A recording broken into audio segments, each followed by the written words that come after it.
Listen up. You are now listening to News with My Fiancé with DJ Ambush and Morgan Jones.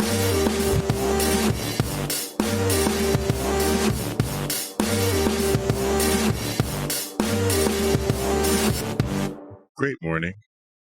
Hello, hello. Grand Rising. What is good, y'all? What's happening? Welcome to News with My Fiancé with Morgan Jones and DJ Ambush. I am Morgan Jones. I am DJ Ambush. Why is that so funny? I love how you just jumped to the opportunity. It was my turn. And I am DJ Ambush. I am. I love it. I'm a really good DJ. Yeah. So much so that you ambush people with your DJ skills. With my DJ skills. Yeah. Yeah. They're always a little taken off guard. Good morning, fiancés. Good morning. I do think I will get a little energized, but at the moment, haha, suckers, I have none. I think we'll get there. Yeah. Ambush is in the noisiest chair on the planet. I don't know what's happened. Yeah. But if you're hearing what I'm hearing,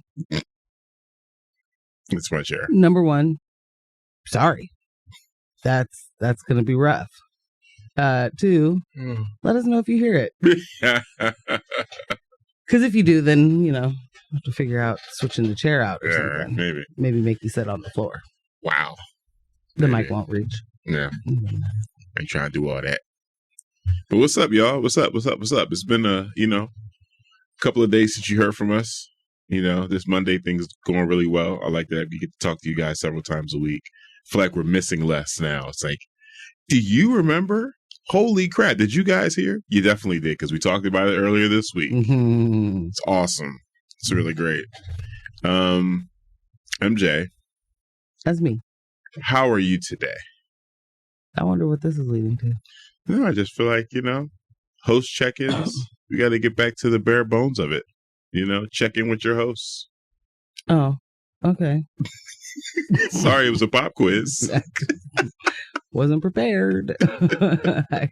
I come here for very specific things. And this wasn't it. And I didn't think that you would ask me how I'm doing. I'm okay. Okay. Yeah, thanks for asking. Yeah. I'm tired. I did not sleep well. And I think I got like a total of 3 hours of sleep. Yikes. So my body weary, but Okay. But you here. But I'm here. Here though. I'm still standing. How about you, my brother? I'm doing okay. I got some positive results at my doctor's appointment yesterday. Woo, what I'm saying? My A1C is down. You know what I'm saying? Okay. Yeah. I did get diagnosed with tennis elbow, so I had the appropriate crems and lotions to address the pain there. That just sounds funny. It does? Diagnosed with, like you were about to say something, a little heavier? A little heavier. I feel you. Okay. All right. It's not that you said anything wrong. That's what happened. True. That is the language that you are supposed to use. Yeah. Right. It was interesting. It just certainly sounds like, my A1C is down. I was diagnosed with, and it's going to be like, dun, dun, dun. Yeah. Tennis elbow. Tennis elbow. Oh, AJ says, hi. Good morning, AJ. Shout out to my family that are in the medical industry, community field. When I mentioned my allergic reaction to one of my medications to my doctor yesterday, and I was like, my brother is a physician, and I told him what happened, and she's like, oh yeah, definitely. And it was I was also telling her about my journey with sleep apnea and how I became like a unpaid advocate for everyone to go do sleep studies. And she was like, thank you for that story, and thank you for the work that you were doing with that.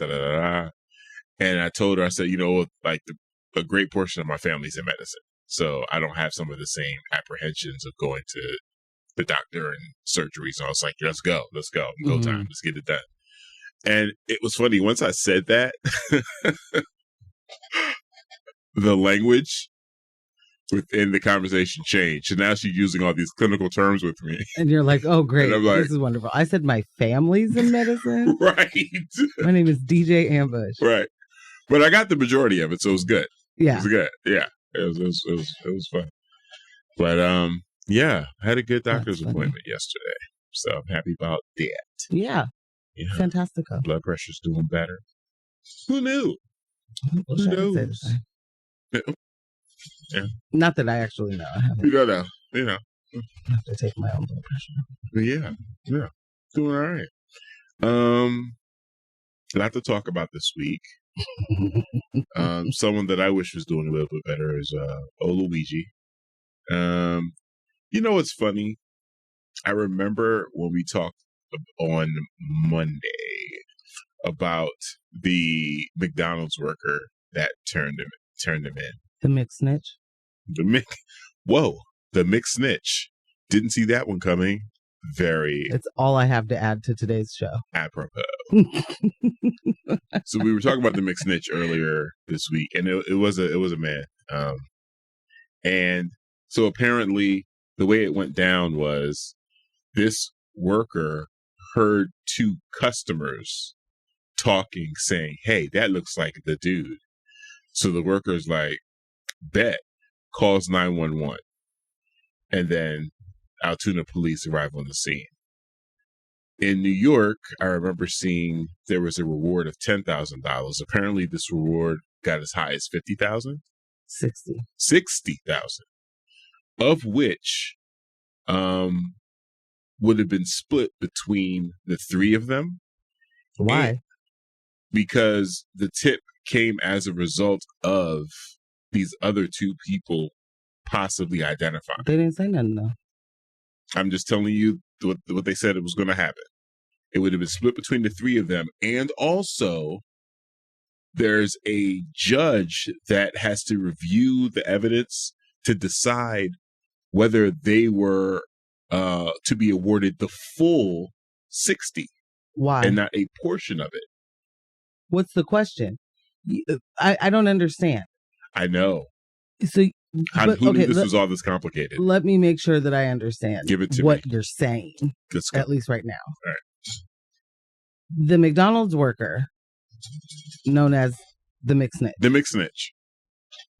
overheard other people saying, "Oh, I think that's him. I think that's him." Yeah.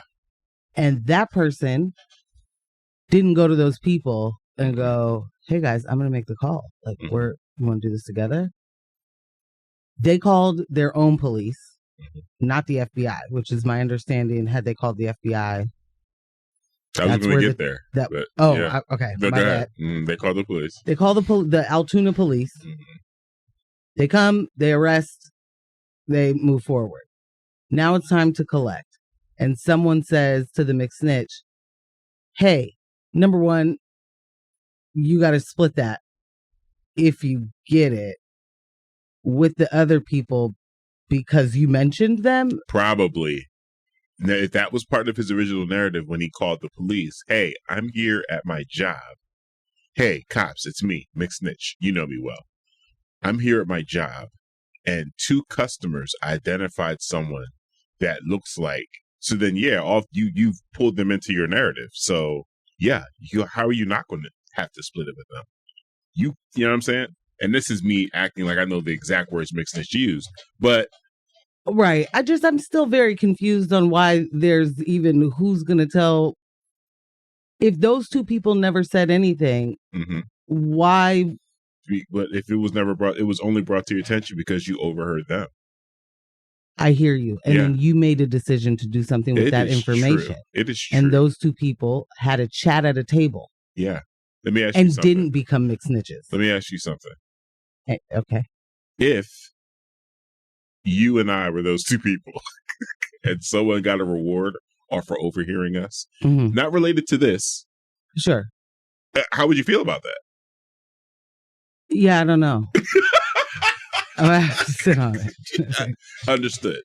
So I guess I'm just thinking if I'm the person who makes the call, if I decide I'm going to be the class trader that makes the call, the last thing I'm doing is thinking about sharing. Well, guess what? Class trader, you don't have to think about it. Don't Just have to them's the worry about it. rules. They thought about it for you. So, and then you're telling me that when a reward is offered, a judge then is like, well, let's see if you really deserve the whole reward. So here's the thing. Let's think about this. When we see rewards, right, we often see up to reward up to whatever the number. Oh, okay. Yeah. Yeah.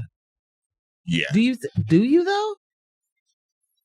I don't know. When I'm looking at in my mind right now, I thinking of a reward video. No. Video? No, flyer or whatever. It's like reward 20 grand. Reward 10,000. Right. Reward. It's not terms and conditions apply. It shouldn't be. It shouldn't be. We got a couple texts. P-Town said, fantastic rising fiancés. Good morning. It's almost the winter solstice. LOL, getting cold out here, and it's effing cuddle season. It is. I need me a whole Luigi.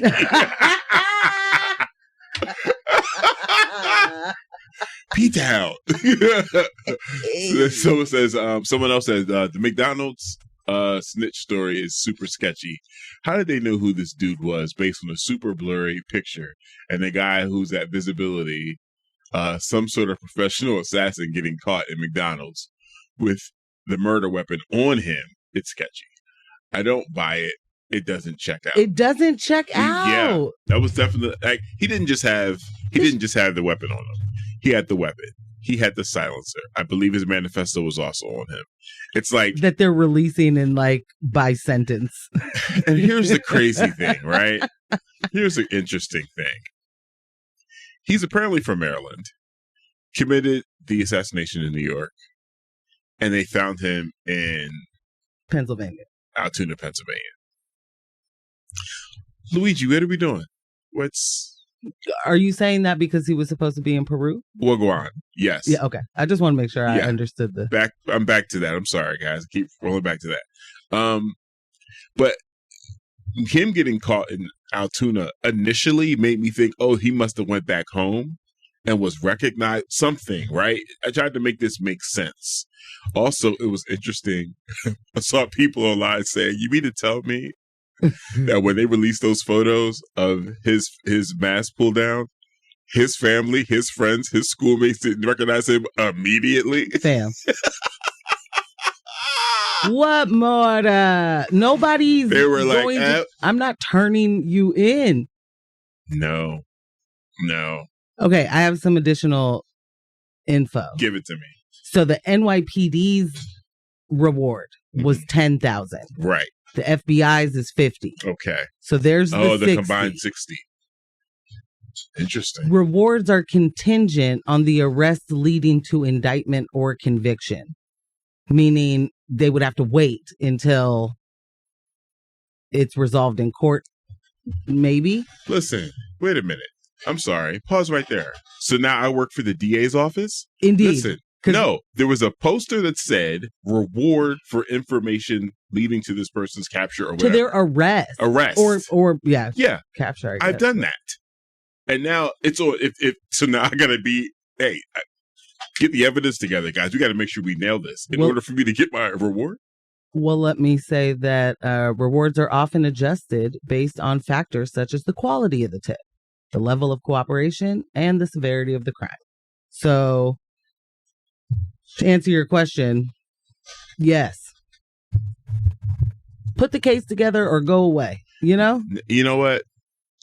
There was a story that came up across our desks a couple of months ago about a police officer in a small town that was hacking the Crime Stoppers system. Do you remember that? Kinda. And they were, the rewards would get posted. They would give the tip to someone else, or somehow they're working together with someone else outside of the agency to keep collecting these. Yeah, I understand it now. It makes sense to me why you do that. Because it's free money, or no? Because the as it's set up, as you're explaining it to me, it's malarkey. Well, it also sounds like all things American, they use the malarkey when they want to. Yeah, it's a pump fake. You're pump faking these people. Oh, this is a big pump fake, because I don't think that anybody understands that if you call the police instead of Crime Stoppers in New York, or if you call the police instead of the FBI, that means null and void. Right. Oh, I'm sorry. Did the tip get to y'all to get the arrest that you wanted? Right. Mm-mm. And it didn't come via carrier pigeon? Like, did you not get it? Did you not get your man? I feel like all over the internet and all over the entire world, you guys are like, we got him. How you get him? A mixed snitch. I'm mad. Imagine. I'm gonna be honest. Not a great way for that. Like, this person, there are a lot of rumors about what's happening with that person too. So I'm not even 100% sure what's real and what's not right now. I do want to say that, because I saw something earlier that said that they lost their job for being on the phone, and being on the phone was calling the police. Okay, I didn't see that they lost it for being on the phone. I saw they lost their job because that McDonald's is being targeted now. Yeah. Make that again. That was a traitorous move, in my opinion. I don't think there's any reason it'd be your that own you needed. people's. Yeah, that you needed to hop in front of that bullet train. You know? Yeah, I could think of a reason. Which one? The $60,000 that come from two different agencies, then you didn't call any of the agencies that they come from? So, guys, let me prepare you for... It'll be a long road for that unemployed person. Man, let me prepare you for what some of the challenges to class solidarity look like. You'll be down in your bunker, you know what I'm saying? 12 deep, when you only packed provisions for 8. But that family of 4 showed up, and someone inside your bunker convinced you gotta let them in. You gotta let them in. And then you let them in, only to find out they belong to another clan. And they take you out. And now, not only have you lost all your provisions, you've lost your shelter. All for what? A $60,000. We got a text, I believe this is Michelle, that says, more quality reminders not to talk to the cops. Boom. Had this conversation with Bree last night of, you do not talk to the cops. I don't care. I don't care what the thing is. I want you to sit there just as unbothered as you look right now. Call me. Do not say anything to me on that phone about what you are supposedly to have done. I'm coming to get you. Boom. Okay, wait. So this text says, but can we talk about how quickly they caught our modern day Robin Hood for the medical industry, but can't catch a fash POS Donald Trump? Right. I'm sorry, there were more things. And I was like, how do I edit this? I couldn't do it. My brain didn't do it. P-Town burner. Yeah. We can talk about that. Mm-hmm. This is America.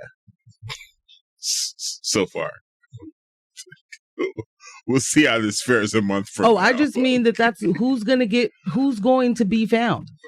2 people supposedly tried to assassinate Donald Trump. Right. 2 different people. Right. I mean, one is certainly no longer with us. Facts.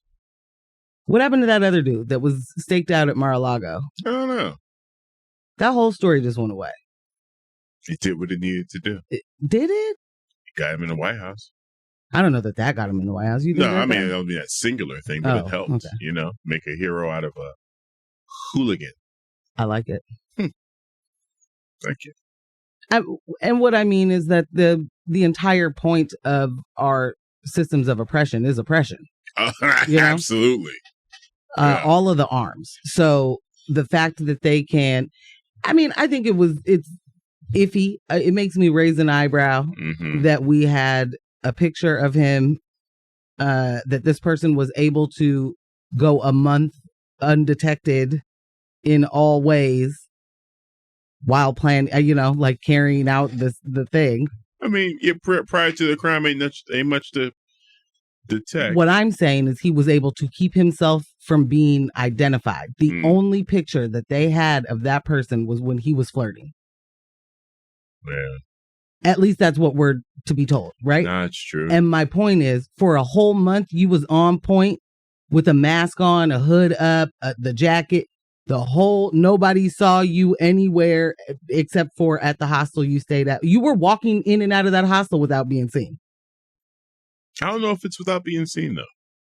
I'm saying they're not giving us other images of this person. Mm-hmm. So you're saying that they may have them, they're just not showing them? Oh, well, I was going to say... I'm not saying he's invisible. I'm saying he was able to not be pictured. Like, they're not giving us a month full of this dude walking in and out, right? Or tracking all over the place. Right? There's cameras everywhere in New York. Everywhere. He's in Midtown. Right. They're everywhere. You cannot escape being seen Right. So I don't know, that's a thing to me, that you were able to do that and then you get caught at a McDonald's in Altoona. That's wild. With the stuff on you, when you did a backpack switcheroo already, there's just certain stuff that doesn't line up. It doesn't make a lot of sense. I'm not saying that it has to. I'm not saying that it should. It should line up, though. I hear you. We're not saying it has to. It should, though, right? P-Town said, "Is this rich on rich crime?" Your GD right.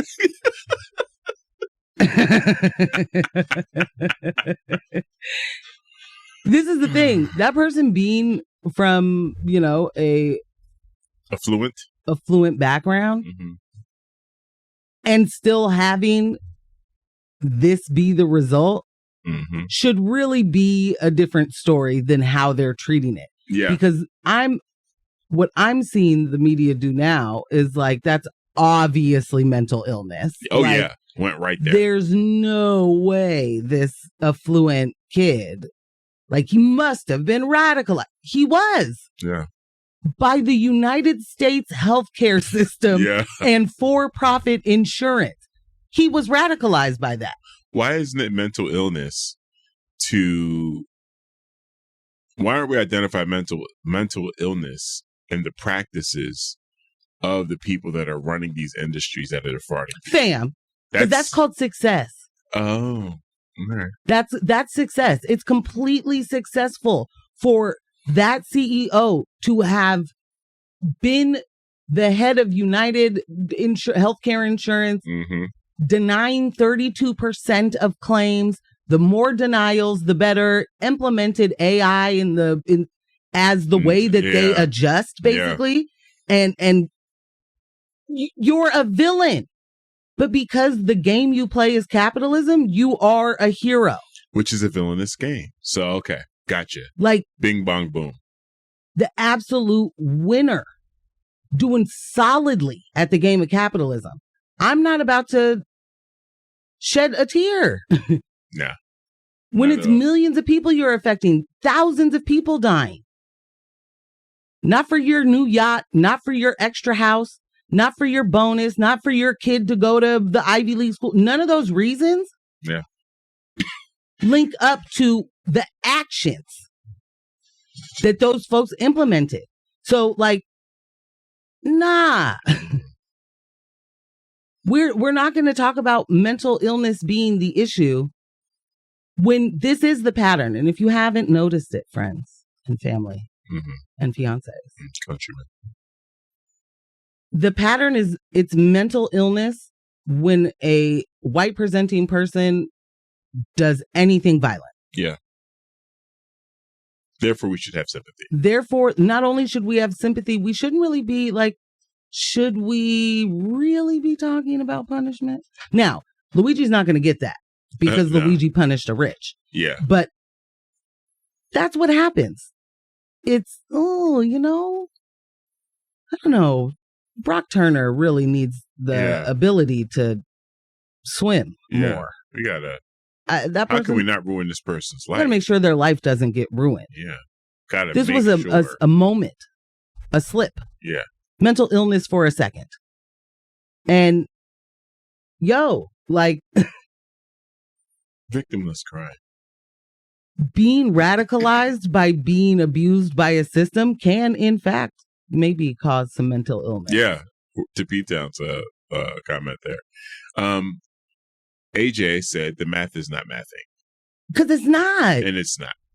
Another place, AJ, so glad you said that because now you've become the segue champ. Well, you know where else the math isn't mathing? In the Great Northeast. There have been drones the size of school buses flying indiscriminately all up and down the Northeast. A ton of them in New Jersey. Never seen them. And the local inhabitants of these areas, their local legislators, the mayors, the governors, like they are up in arms like, dude, there are hundreds of these drones just flying around, all types of sizes, all times of day and nights. We need answers. They're flying around to the point where they're interrupting flight schedules. They're flying over restricted areas. They're doing everything they're not supposed to be doing. And the federal government is like, first off, the FBI was like, if you have footage, we need help. Send it to us. Go ahead and send it to us for no reward. Right. And then federal response has been, what we can confirm, this is very interesting. We can confirm that we know nothing, but they are not a threat to the public, and these drones are not being controlled by foreign adversaries. But we don't know anything that we can tell you. It's definitely not Iran. And you can't shoot them down. Don't do that, because that's up to the Coast Guard in some places, the FBI and FAA and other places, and we have to follow their lead on this. The federal government has to follow the lead of the local. Well, that's the guidance they're giving the local to chill. Hey, local law enforcement, you guys don't do anything. I understand that we've given you paramilitary equipment, but in this situation, we just need you to not use any of it and wait for guidance from the FBI. There was a press conference called, and a GOP legislator went. He said, I drove 2 hours to this thing, sat in this thing for an hour and walked out. Now I got to drive 2 hours back to my people and have no answers for them. He was like, they called a press conference to tell us they don't know anything. That's exactly what they did. I was like, wow. The press conference really was like, hey guys, welcome back to our channel. We don't really know what you're talking about. Like, I know what a drone is. Right. And I also know that they come in different shapes and sizes. But the ones that we've heard about and haven't seen, they don't exist. And the ones that people said they have seen, those also don't exist. Right. And they certainly don't come from a mothership off the coast of drones. Yeah. From Iran. But the funny thing is, she didn't say mothership, because that was like the wording before. It was like, there's a mothership that is deploying these car-sized, bus-sized drones. Mm-hmm. She said there is no ship, no foreign ship off the coast, the East Coast of the United States or something. Right. And it was like, ship's doing a lot of work, isn't it? Like, is ship what you meant? Is ship what you were asked about? Right.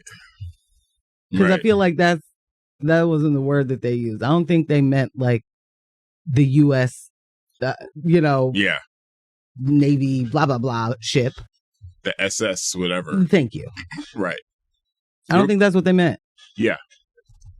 Do you remember when there were like the balloons, the Chinese balloons? Yep. And they were like, never heard of them. Yep. And then they were like, oh, they're from China. You mean those balloons from China?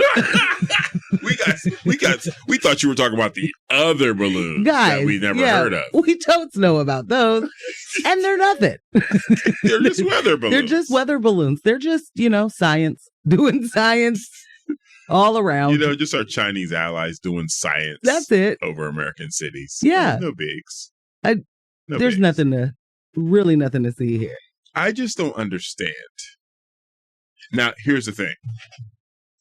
A couple of things hit me yesterday. The head of the FBI director is resigning ahead of Trump's transition. And I had that as a piece of, situation over here. Just like, all right, let's look at that component and sit that there. Now, what's happening at this point in the Northeast is fear is being stoked, for sure, because the government knows what's happening. Is it because people are seeing things and then they're being told they're not seeing those things? Yeah. That the fear might be getting stupid? Yeah. Okay. They're being told that these things that they're seeing are of no threat. But then when we ask them, but what are these things? They say, we don't know. So this tells me you do know.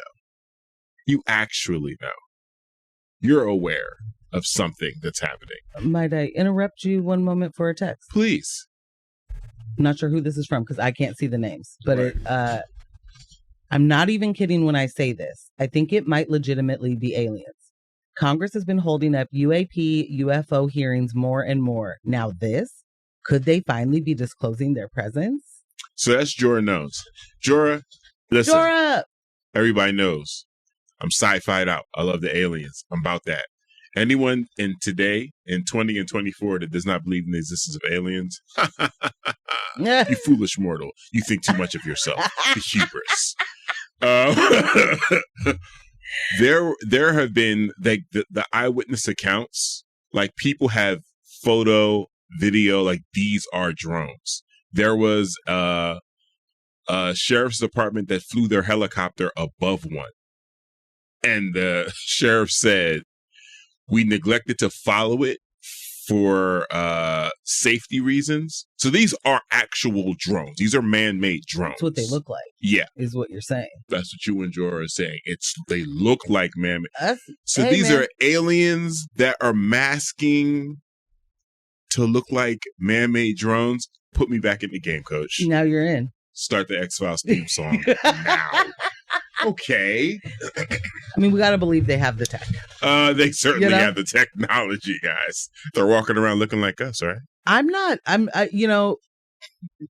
just, I watched the movie Fly Me to the Moon on Apple with Scarlett Johansson and Channing Tatum. ScarJo. Woody Harrelson has a villainous part in that movie. And this is not a spoiler at all. But at the end, he says, someone asks him, what about the aliens? Is that real or whatever? And he's like, they walk among us. And that's supposed to be, way back. Right. When the moon landing did or didn't happen. Right. I don't like it. It's definitely post Area 51 crash, but yeah. Mm-hmm. Like, and he makes mention of thousands of people working in an undisclosed location on ships that they found at the bottom of the ocean.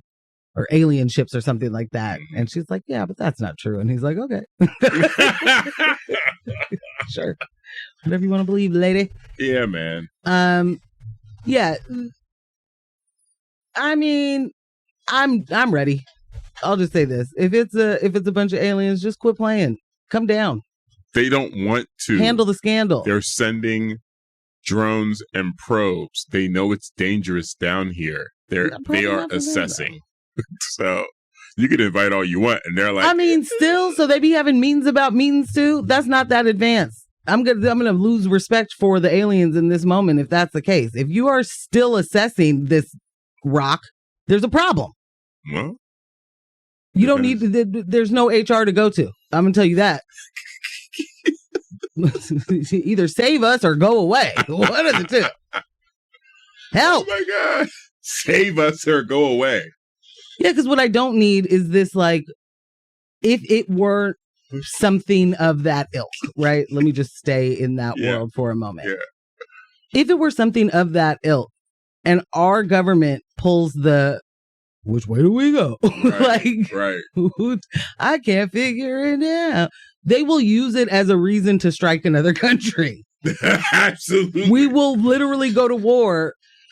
So that's where I was going with this is more of a reason to increase the defense budget. False flagging. And so then there are drones. They probably have a U.S.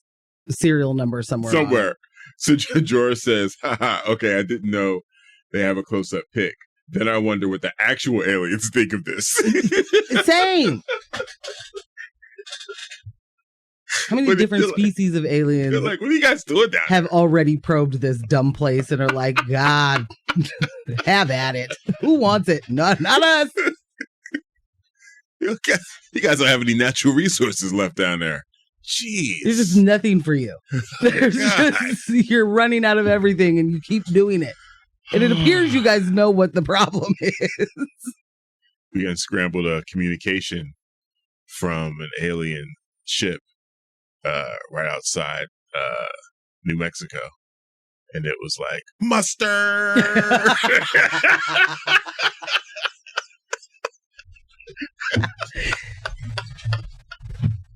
This text says, I'm into this story much better than what's coming our direction, with the Trump administration. Aliens versus Trump administration. Now I can be happy. Oh, man. The aliens be like, nah, y'all got mixed snitches.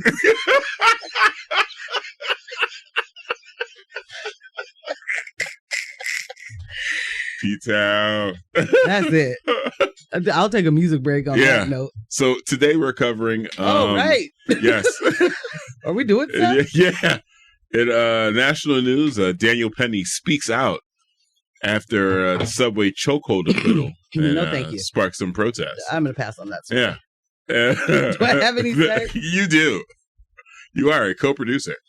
Veteran Malik Muhammed held in solitary confinement for over 250 days. Because that's totally legal. Here in Oregon. You know what I'm saying? We definitely like to do what the DOJ says. Oh, most certainly. That's one thing here. for sure. This is still the wilderness. And we don't and we don't bow down to any federal mandates around here. DOJ. Yeah. No. Our police will get body cams when we feel like it. Oh, boy. And all the other crap. And then we'll turn them on when we don't. Hello. Because we won't. And then some final words for one Adolf Schulz and his black compatriots. I'm over it. I'm over this guy. I want us to stop talking about him. Not us specifically, but us as a community. Let's just hit the switch on Andrew Schulz. We're rewarding the bad child in class. We're rewarding the behavior. So let's see that. But yes, it's time for a music break. We'll catch you guys in a couple of minutes.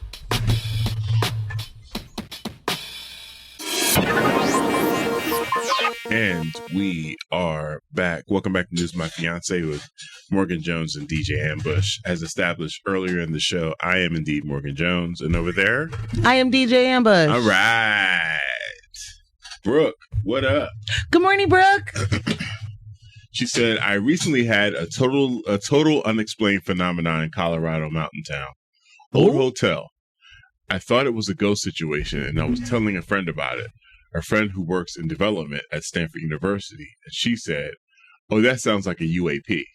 There's a professor at Stanford researching them, and apparently they are among us. Orbs have been captured. They're drawn to women more. And body scans are a piece of the pie. And then she ends. What does that mean? And then she ends it with mustard. I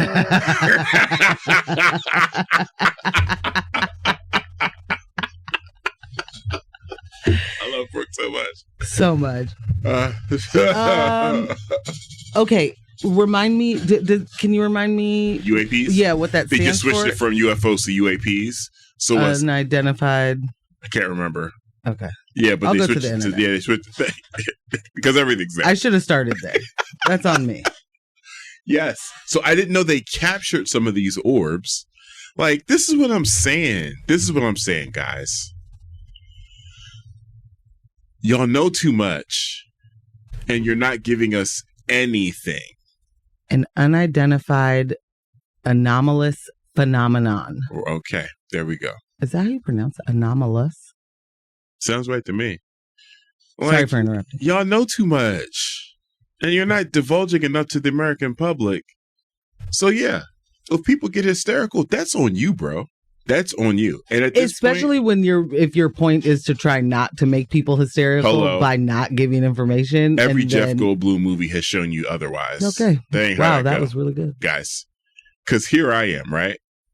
If I have drones the size of cars and buses flying above me. Those got to be called something else.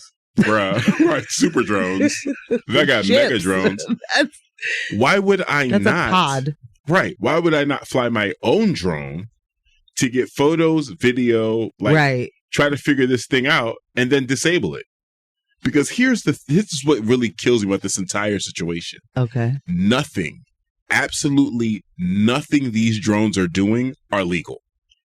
Every single, every single law and regulation that's in place, they've all violated them. And that's why the legislator was so upset. He was like, why aren't we shooting them down? They're flying over space they're not supposed to be. They're interrupting flight patterns. Why are you telling everybody, nobody saw it. Yeah. Everybody, stand down and stand back. Why are you telling us to do that? You, as our government, are supposed to protect us from bad actors. Well, now I know you're lying because ain't no GOP person say that. Yo, they are. They are. You, the government, are supposed to protect us. They don't even believe that. So this one dude in particular, I'm showing you the video when we get home. He is actually, he was in the military, and he was part of the programs when they first started using unmanned flights and aircrafts. And so he's like, I know what they're supposed to do. And they're telling me, we don't know what to do. Never heard of it. Like, he was lit. He was so upset. And I'm like, yeah, this is dumb. This is dumb. There was like a mayor on one of the interviews too, one of the news organizations. And he was like, just shoot it down. What are we doing? They keep telling us. Like we haven't even tried that tactic just to see. That's hard to believe. This is so that's why I'm like, y'all know what's happening. Back to AJ's point. Yeah. The math ain't mathing. The math ain't mathing. No math. Listen, they're not going to pull the wool over my eyes. Also, I meant to show you this. There's so much to speculate on there. I'm going to do my best not to spend my day trying to figure out. Is this our own military tech and they're just not going to tell us? Is this... It's a training exercise. Even when it isn't, it is. Look at Bella in her jersey. Oh, Bella. I can't see. Is it Cubs? Yeah. Oh, Bella. I need new glasses. Rough stuff. Gosh. Yeah. Well, I don't want to talk about the things you have on the dock. So... Let's do it. All right. Which one do you not want to talk about first? Daniel Penny. Okay. All right. Rittenhouse 2.8. Did you say? Wow. That's true. He is definitely on his way to some speaking engagements. Yeah. Man is for sure about to be a red pill millionaire. I'm sorry, what? Oh, wow. Okay. Daniel Penny, a former Marine recently acquitted of criminally negligent homicide and the death of Jordan Neely on the New York subway, broke his silence in a Fox News interview aired Tuesday. Penny stated that he felt compelled to act and defended his decision to intervene, saying, I'll take 1 million court appearances and people calling me names just to keep one of those people from getting hurt or killed. He's a regular. What a freaking hero, man. Yeah, he's a regular Chuck Norris. Wow, he cares for all of us. Yeah. The case stemming from a May 2023 subway encounter has reignited debates on homelessness, mental health, and public safety. Again, whose mental health are we talking about? Boo! Tomato, tomato, tomato. Is it Petty's mental health? Because he's the one that went off the rails.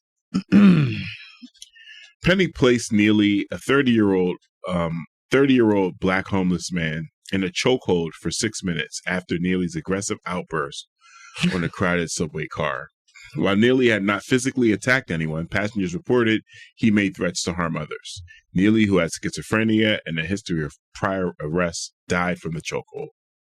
Petty's actions in the subsequent trial polarized public opinion. While some viewed him as a protector, some being Eric Adams, the mayor of New York, others condemned the use of deadly force in a man in mental distress.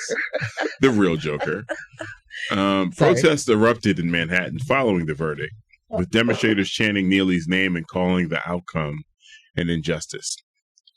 Sean Blackman, an organizer, stated, "Being mentally unwell and homeless is not a crime worthy of death." During his interview, Penny said he wouldn't have been able to live with the guilt if Neely had harmed someone. However, video footage from the incident showed bystanders expressing concern that Neely might be dying while Penny maintained the chokehold. Penny, 26, also criticized New York City officials, accusing them of neglecting policies that could address homelessness and mental health. These are their policies that clearly have not worked, he said. Real quick, don't think I was aware of how young he is. He's also the same age as our fair Luigi. Interesting. Interesting.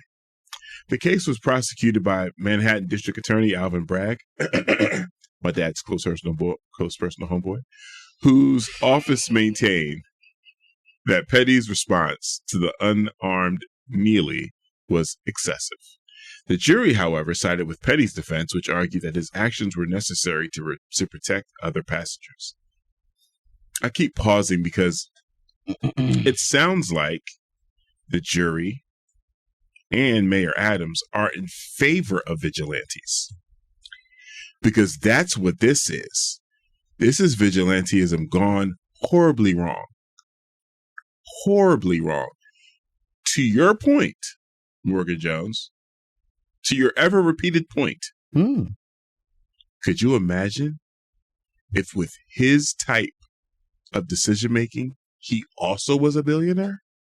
Bruh. If he was a billionaire vigilante? I mean, trouble. In all honesty, he's moving like one. That man, he stood there afterwards like, "Hey, guys, did it. I did it.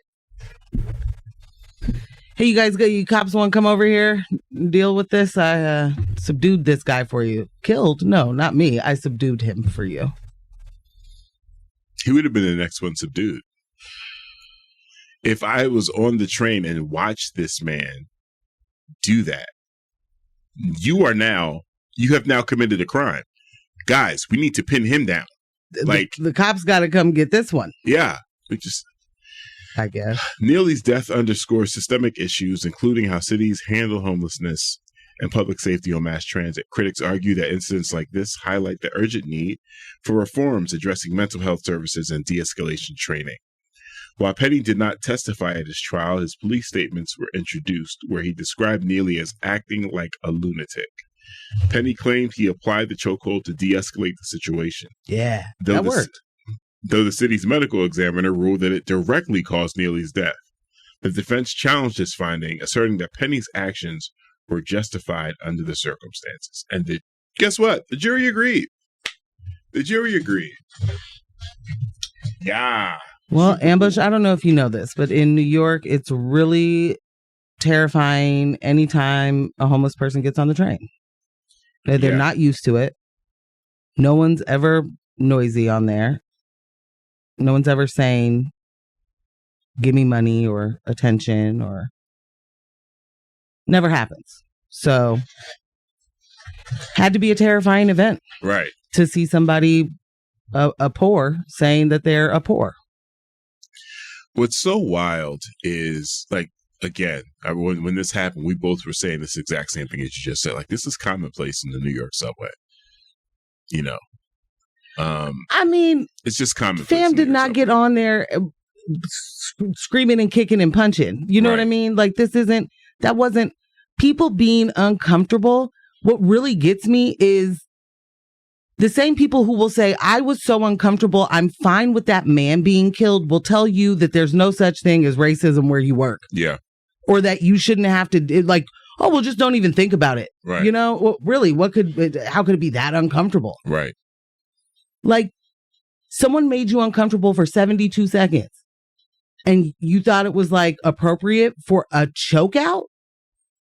That would terrify me. Seeing someone do a chokehold that is not Bret the Hitman Hart. Like, I don't want to see non-professional wrestling chokeholds. Right.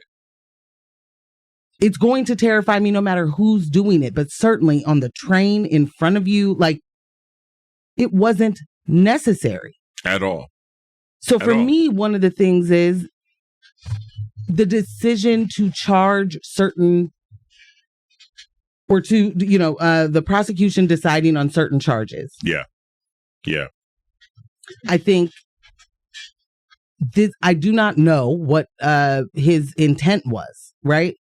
I don't know that Daniel, whatever, Penny was like, today I kill. That's not necessarily what I think happened. What I know happened is he felt that he was not only qualified, but the only one who was there to do that job. Protect the entire train protect car. the train car from the loud black man. I struggle to believe that if that were a white man, that he would be in that chokehold for 6 minutes. No, he wouldn't. He wouldn't.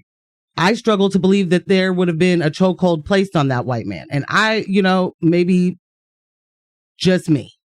Well, now you're being reverse racist. Or is it regular racist? Which one are you doing? I refuse.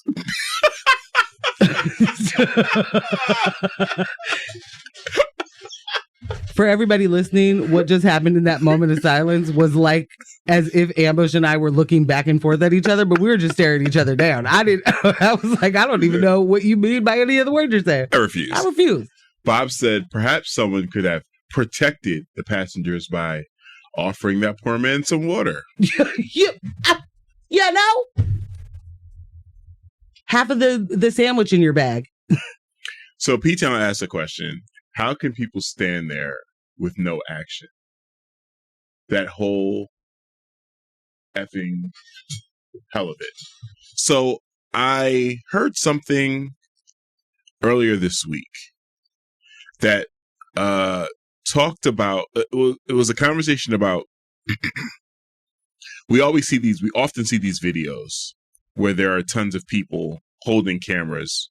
Mm-hmm. They are filming it, they're capturing it, but they're not getting involved. Right.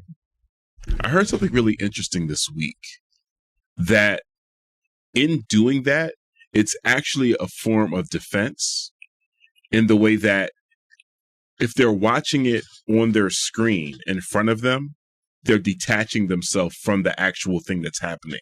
Oh, uh-huh. And I was like, that's very interesting. Not purposefully, but it's like, now I feel safe.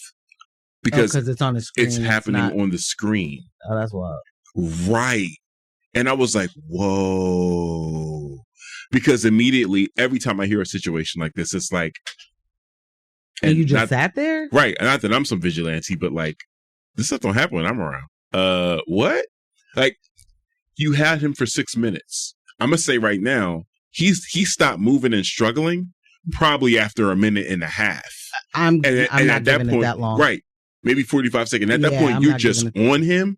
Nah, dude, I'm popping you in your forehead. Yeah. Get off. Let go. It's done. It's done. You did it. What you've attempted to do is done here. Stop. Subdued. Stop.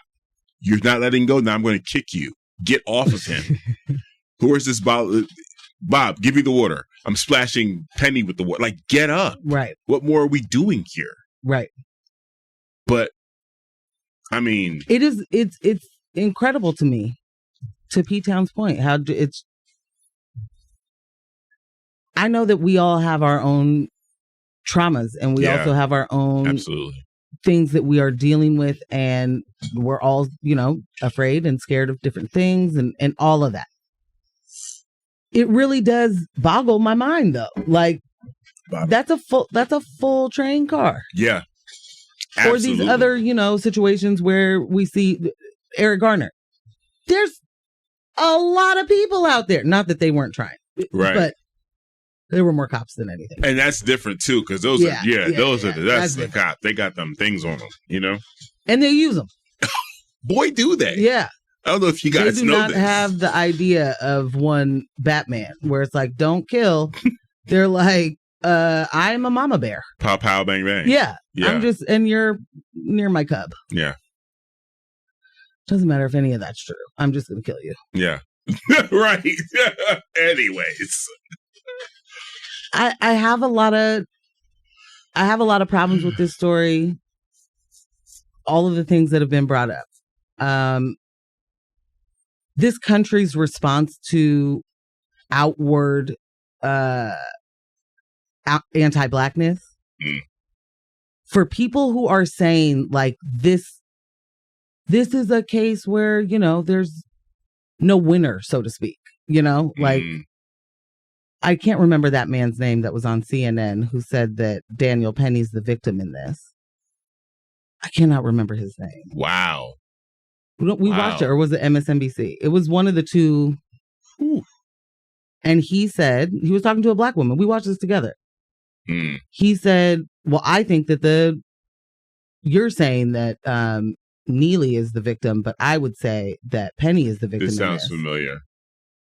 And she said something to the effect, okay, well, we're just, you know, that's fundamentally different. I think of the people who lost their lives as victims. We can move forward. We don't have to even talk about that. The way that we are able to find not just like reasons, but emotions around why that person who killed someone needlessly actually is not only the hero, also the victim, also, you know, someone we need to truly care for or champion or something. Right. This wouldn't happen. This wouldn't have happened under different circumstances. And that has to start playing a part. Like, and I don't mean just, don't you guys notice that's a black person and not a so-and-so? Like, I mean, once the prosecution then gets this case and they're charging or deciding on charges, do you think this person meant to do it and meant to had intent to kill him? Mm-hmm. Because if you don't think that, those aren't the charges that should be brought. Right. And when the charges are like, I can't remember right in this moment, you probably just read it. But they criminally negligent homicide. That's what you got acquitted of. So, yeah, like, is that the name of the statute? Is negligent homicide not a thing? Because criminally negligent to me, I guess it just means that it's the negligent homicide is a crime. Okay, sorry guys, I'm working through this real time. I don't know. Like I don't know how they wouldn't be able to present that case. I'm interested to know what the jury was presented with. Yeah. I'm very interested to know what the jury was presented with. But to my point, that none of that is what truly worries me. What worries me is he's going to be heroized by the right and celebrated for something that shouldn't have happened. And something that did not save the world. This did not save a bunch of people on the train car from the dangerous man. I have a problem. The language is and absolutely can be violent. Yeah.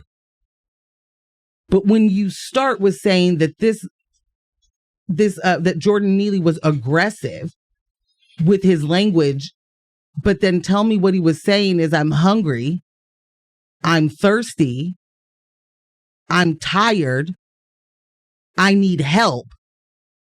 I need to know what you mean by aggressive. I need to know if you would use that word for someone else. Like, what is aggressive about being indeed in dire straits?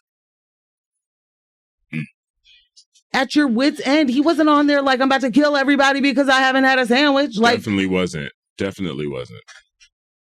So I want to know why in Daniel Penny's mind he was so concerned that this very small black man was going to be the reason everybody dies that day. Yeah. And this isn't making things up. Like there is inherent anti-blackness in all of us in this country. Yep. And especially many of the service people. Especially the indoctrination that you get in order to dehumanize people so that you don't see yourself as a murderer when you are in whatever country you're in, killing innocent black and brown people. You have a reason behind it. I'm sickened by the way he is going to be heralded. Oh yeah. Because it's coming. It's already happening. Coming. Yeah. And we already had the first wave when this first happened. And it was, free the homie. Because why should he be in jail? He's a hero. I am curious as to how much of a part that the mayor's praise played in this case. Like, he was celebrated by the mayor. This is what he basically said something to the effect that more New Yorkers need to step up like this. How can you convict him? I'm sorry. How can you convict him in New York? Funny. The mayor is already crowning him a hero. You don't even mean that. Right. Like, Eric Adams does not believe that because that would take away his power. Right. He's not willing to share. So that's mad interesting that his tactic off rip was, but it's not. Eric Adams is anti-black. Yeah. Yeah. Don't let I'm hip hop. I'm the New York hip hop mayor. Don't let that fool you. He is hella anti-black. He's the worst, bro. Absolute worst. All right. Well, that's cool. I guess that guy's gonna go get a job and be normal somewhere. Maybe I think on tour. Yeah, he's gonna actually be getting thousands of dollars for speaking engagements on why he felt he needed to step up in that moment. Right. And how his Marine training really prepared him to be the Punisher, but he's not. No. The Punisher would never. Like, maybe he'll land a show on the Blaze. Is that still around? Blaze? I'm not sure. Yeah. Where is Tammy Lauren? Tam, what they doing with you? Is that still around? Want to grab a music break? Yeah. All right. Catch you on the other side, guys. Let's check it out.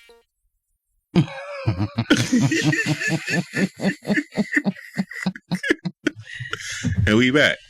This is News of My Fiancé with Morgan Jones and DJ Ambush. Join the conversation. Shoot us a text, 971-220-5979. Again, that number is 971-220-5979. What up, though? I'm jumping right into this. Jump right into it, Morgan Jones. Veteran held in solitary for over 250 days ends hunger strike protesting prison conditions. Malik Muhammed, a disabled Army veteran and 2020 Black Lives Matter protester, has ended a 9-day hunger strike at Oregon State Penitentiary, where he has been held in solitary confinement for more than 250 days. Muhammad, who suffers from severe PTSD, began the strike to protest his treatment in solitary, which advocates argue violates basic human rights and exacerbates his mental health challenges. Muhammad, 28, was sentenced in 2022 to 10 years in prison after pleading guilty to 14 felonies, including throwing a Molotov cocktail during protests in Portland. Despite his diagnoses and being deemed 100% disabled by the Department of Veteran Affairs, Muhammad has been confined in isolation, a practice his lawyer, Lauren Reagan, described as punitive and harmful. Prison officials contend they are following protocols, but critics claim Oregon's use of solitary confinement often skirts its own 90-day limit through bureaucratic loopholes. The veterans' treatment has drawn sharp criticism from civil rights advocates and human rights organizations. Solitary confinement, widely considered a form of torture when prolonged, has been shown to exacerbate mental health issues. Reagan emphasized that Muhammad's PTSD linked to his military service makes his solitary confinement particularly damaging, hindering his ability to reintegrate into society upon release. Prison officials reportedly placed Muhammad in isolation after a confrontation where guards tased him and alleged he posed a threat. Supporters argue the incident was racially motivated, citing that Muhammad's initial request for an explanation was ignored and his subsequent transfer to isolation was unwarranted. Reagan described the conditions as the torture tier, where vulnerable individuals are subjected to degrading treatment. Oregon has faced scrutiny for overusing solitary confinement, with a recent state report highlighting its prevalence in punitive practices. While state officials have pledged reforms, Muhammad's extended isolation underscores gaps in implementing humane corrections policies. Mm-hmm. Advocates argue Muhammad's case reflects broader systemic issues in the penal system, where racial disparities and inadequate mental health care persist. Muhammad supporters have filed grievances against prison staff, alleging excessive force and discriminatory treatment. Muhammad's hunger strike brought attention to his plight, and progress has reportedly been made toward moving him to the general prison population. Advocates hope his case will catalyze broader reforms, ensuring that veterans and other incarcerated individuals receive proper treatment rather than enduring conditions that worsen their vulnerabilities. Reagan criticized the prison system for failing to uphold its rehabilitative mission, stating, "For the racist prison system to intentionally punish him in ways that will worsen his mental health is the opposite of what they claim to do." She added that Muhammad's service to the country should warrant support, not further harm him. When he was tased by corrections officers and beat up by them, it was because he asked for a supervisor. So, just want to put that I asked for a supervisor. I get tased and sent to solitary. Yep. Because I used my words and they used their weapons. Yep. And they're still scared of me. But it's not, right? I mean, I think we can definitely say that prison guards aren't in the same fear that police officers are, in the way that they'll be like, there's a prolonged control that you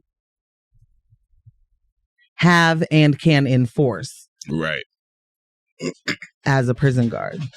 And people get lost in the system all the time, right? Like oh, whoa, were you back in the solitary? We don't know how you ended up there. How long have you been down there in solitary? The claim is that they are doing things like moving him from one solitary cell to another, which is like kickstart, a new stay. To restart, yeah. So that's how that clock. 90 is no longer 90. Like, I know that it sounds wild to hear someone say that, yes, violence is sometimes the answer. But you got to explain to me how you don't. Is this not violent? I mean, does this sound like a system I'm supposed to trust?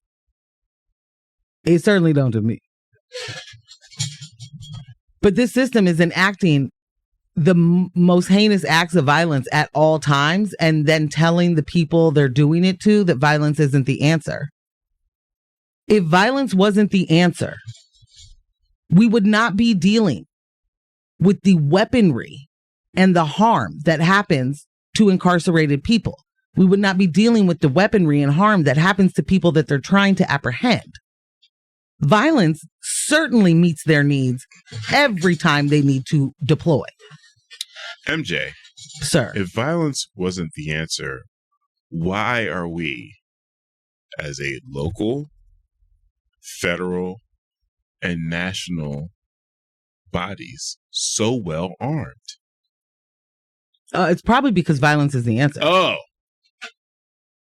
And it's almost as if some of those people, you know, the Meal Team Sixes out there, their forefathers were like, I'm creating a militia to make sure that I don't have to deal with the tyranny of the government.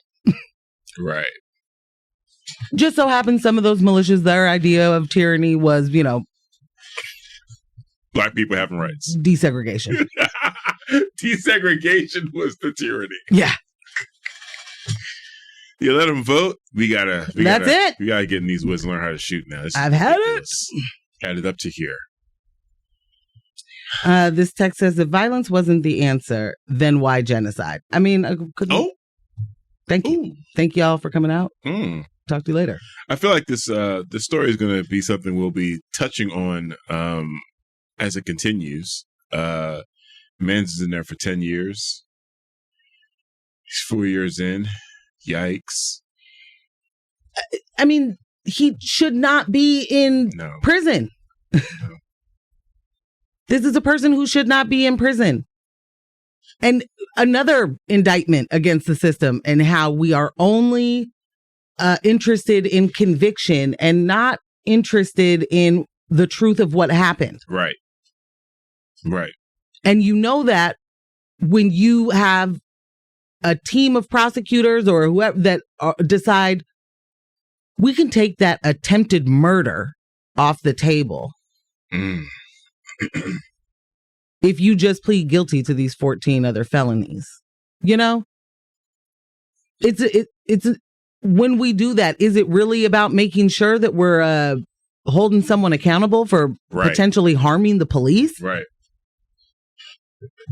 It's amazing to me that we are able to find certain charges that a jury would find hard to say no to. And then on other ones, we just don't know other charges we can't figure it out. that we could use. Yeah. What could we use? It could only be criminally negligent homicide. How can we pursue justice in this particular situation? I need y'all to really understand what being accused of attempted murder of a police officer does once you get to prison. Mm-hmm. For those corrections officers, many of whom have aspirations, the same mental illness that makes people want to be a police officer. They don't take kindly to the idea that you thought you could fight back. Yeah. And the way that Black people are treated, period, is reprehensible. Put Black people with the jacket of Antifa thug or whatever it is that they call that, you know what I mean? Yeah. It's a life that you may not be able to imagine, right? This person went to jail to prove Portland's point. But we're not going to take this. We're not doing these. We're not doing these protests. Not without consequence. We're not doing any of this. Yep. Those police officers shot at citizens. Those police officers shot citizens with munitions. Yep. Non-lethal munitions with tear gas. I mean, it doesn't really matter to me if it's a non-lethal thing if I can't walk now. We're supposed to not be using tear gas? Certainly not supposed to be using tear gas. Never. Certainly not supposed to be kettling. You're not supposed to be doing all the things they did. Plus the fact that you spend the entire time out there agitating and then being like, these thugs, these anarchists. It's proven that there was intervention by many different branches of the Alphabet Boys. Right. There are too many people right now dealing with their own, too many officers that are dealing with cases of giving the Proud Boys information. Do we think that the correction officers who are also Proud Boys sympathizers, members, whatever, Right. chapter presidents. Right. You think they aren't going to make people's lives hell every single chance they get who had anything to do with a protest? We really sat here and the narrative turned to Black Lives Matter riots. You have a neighbor right now who's like, those riots changed everything for me. Got to look at it different. Violence isn't the answer. Yeah. Cute. How much longer are we supposed to respond to violence with love letters? How much longer are we supposed to beg the person that is ensuring, and I don't mean person, System. how are we supposed to, the people that make sure this is the case? Yeah, what's the appeal? How am I supposed to ask for help? Yeah, what's the appeal for my humanity? I really it's 2024 and we're really still talking about the fact that there are people that do not see Black people as human. And not on some it just doesn't feel right. That's it. Because not talking about it doesn't mean it goes away. Not looking at it doesn't mean it goes away. Everything has been exacerbated. Nope. Every form of oppression has been exacerbated with all of this. Don't look, don't tell, don't ask, don't tell. We're not going to talk about it. All of this could be completely different, and it could be so much better for every single one of us, including the people that live on the idea of oppressing others. Mm-hmm. I don't want us to continue to lose our shots at class solidarity because of the delivery of something or the messenger of something. This is a moment where we really need to be examining how we unify and how we take that power. Because the way that they are able, this handful of people are able to rule the lives of all, honestly, we talked about this the other day. America is every sci-fi movie. Mm-hmm. I saw a t-shirt that said, "Make George Orwell fiction again." Yikes. Yeah. Every sci-fi. All the musicals. They're stories of American oppression. Maybe it's not just America. But understand that it's an empire. And you understand it in the movie who you need to unite with. And somehow you get outside your house and you're like, which way do I go? Right. Not y'all, obviously, but right. We're in a really bad way and we need action. That action is not going to be letters to the congressman. That's not enough. They laugh at those and they respond. Someone else responds. They don't see it. And the intern responds. You get a form letter in response. And I'm not saying don't try and do things. I'm saying we have to change the things we're doing. Yeah. It's got to be multi-pronged. It's got to be multi-pronged and it's got to be more action. Yeah. Less talking. Ain't going to be the easiest solution. I'm not calling for a Jan 6, by the way. Understand that. I don't need anybody being like Morgan incited a riot. Before we close, I do want to address this Schultz thing so we can get it over and done with. Oh, sure. Yeah. So we've been talking about one Andrew Schultz for a couple of shows now. He made some very, very disparaging quote unquote jokes about Black women, about Black culture, extended it to hip hop culture. And then basically said that he would sexually assault Kendrick Lamar because he could, in a way because he's bigger. Yeah, to affirm his dominance. So yeah, because he'd be bored. Yeah, you've heard me say this time and time again. I'm not going to blame a wolf for being a wolf. It's about us and how we react to that and what we allow to take place in our proximity. So I've been consuming some content over the last couple of days, different talking heads, different people in media, Black Twitter and things of the such, to get, kind of an assessment of how anyone else feels about this. Because I know what I would do. I'm popping him in his mouth. But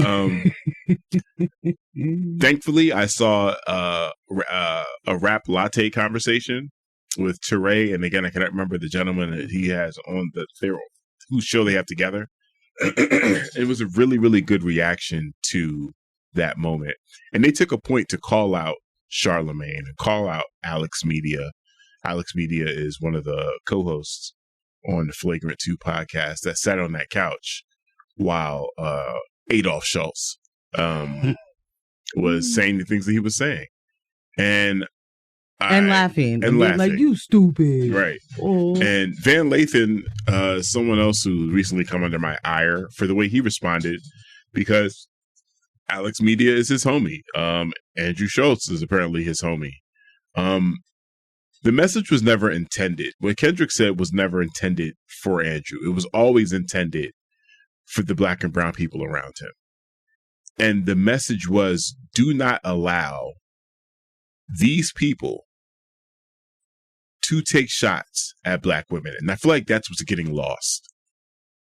In all of these conversations, people beating around the bush, making excuses, comedy is comedy. The core argument has always been, do not allow Black women to be disrespected in your presence. And I'm watching these Black men run from that part of the conversation. Because they don't understand their role in that. And they don't want Andrew to continue to call it out. So Andrew has taken the stance that, who are you to say, I got to respect Black women? Y'all don't do that. Right. Listen to these lyrics. Listen to these things. I'm going to tell you flat out. The second that's the response, you're not going to allow you to lead me down that road of distraction. Nope. Andrew, no one's talking about that. Nope. I'm talking to you directly about what you said. Why are you talking about what other people? If you're not ready to stand on what you said, maybe you shouldn't say these things. Or stand on what you said and catch these hands. But it's an option. Let's have the actual conversation and not some straw man conversation. Like, nah, I'm not being derailed. Right. But what I'm watching is these Black men make the choice. They're jumping on this other train to be derailed. They're abandoning the actual conversation, and I have no patience with that. I have nothing for that at all. Like, I have no patience for it. We have to hurry up and wrap. I just want to say that Charlemagne has given Andrew the idea that he's down or that he's a part of Black culture. And the gag is Charlemagne ain't invited to no cookouts either.